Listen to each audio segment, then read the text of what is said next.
केतन मनाई खियाई ठूस ठूस के जाके बैठ जाला कोना में रूस के हो केतन मनाई खियाई ठूस ठूस के जाके बैठ जाला कोना में रूस के। अरे लइका कहाई के गुलार लीले पतैयार भइल राजा। हाँ लइका कहाई के गुलार लीले पतैयार भइल राजा। तो लागे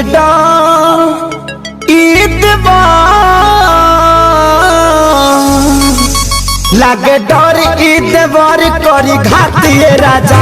दिनों रात रहे छतिए पर हाथिए राजा। एकरा निक नहीं लागे रोटी भातिए राजा।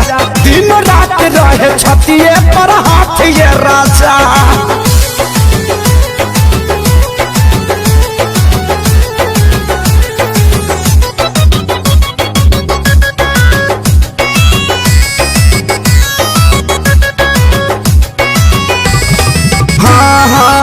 रोज के हे बहाल चल के डरामा कितना बताइए खेसारी कराना हो। रोज के हे बहाल चल के डरामा कितना बताइए खेसारी कराना। अरे आके अब तू ही संभारा ई पानी सर से पार भइल राजा। हाँ आके अब तू ही संभारा ई पानी सर से पार भइल राजा। तो लागे डर